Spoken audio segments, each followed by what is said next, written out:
আপনি একটাবার একটু চিন্তা করে দেখেন, আপনার আপন ভাই, মায়ের পেটের ভাই আপনার বাড়ির আশেপাশেই থাকে, আপনার ভাইয়ের উপর যদি কেউ আক্রমণ করে, কারণ আপনার মায়ের পেটের ভাই, ওই ভাইয়ের উপর যদি কেউ আক্রমণ করে, আপনি জানেন যে যে আমার ভাইয়ের উপর আক্রমণ করছে তার সঙ্গে আমি পারবো না, তার সঙ্গে আমি পেরে উঠবো না।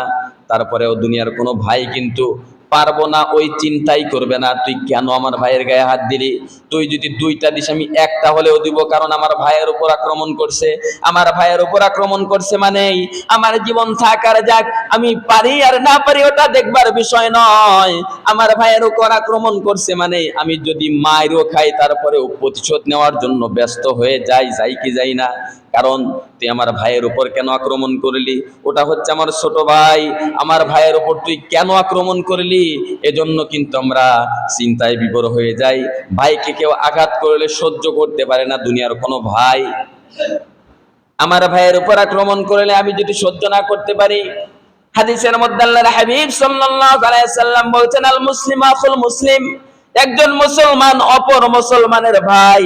তাহলে একটাবার একটু আপনার ব্রেনটা, আপনার বিবেকটা দিয়ে একটু চিন্তা করে দেখেন, আপনার আপন মায়ের পেটের ভাইকে কেউ আক্রমণ করলে আপনি সহ্য করতে পারেন না, যদিও জানেন ওর সঙ্গে আমি পারবো না, আমাকে শেষ করে ফেলবে, তারপরে আপনি প্রতিশোধ নেওয়ার জন্য ব্যস্ত হয়ে যাবেন।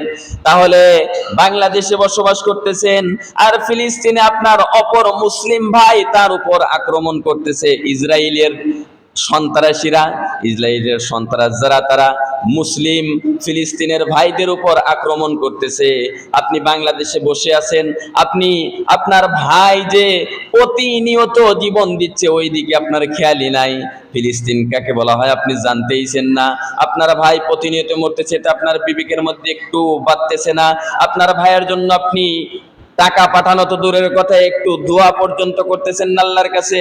অথচ ওই ভাই যদি কাল কিয়ামতের ময়দানে আমার আপনার বিরুদ্ধে আল্লাহর কাছে মামলা দায়ের করে, রব্বি কারীম তোমার ঘর, তোমার কিবলা, এই কিবলা রক্ষা করবার জন্য প্রত্যেক দিন জীবন দিয়েছি, আমি জীবন দিয়েছিলাম, আমার সন্তান জীবন দিয়েছিল, আমার মা জীবন দিয়েছিল, আমার বোন জীবন দিয়েছিল।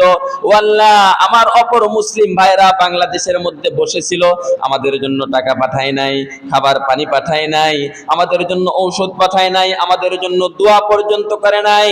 ও রব্বি কারীম তোমার ঘরকে রক্ষা করবার জন্য সদা সর্বদা জীবন দিয়েছি, কিন্তু আমার ভাইগুলো আমাদের জন্য সহযোগিতার হাত বাড়ায় নাই।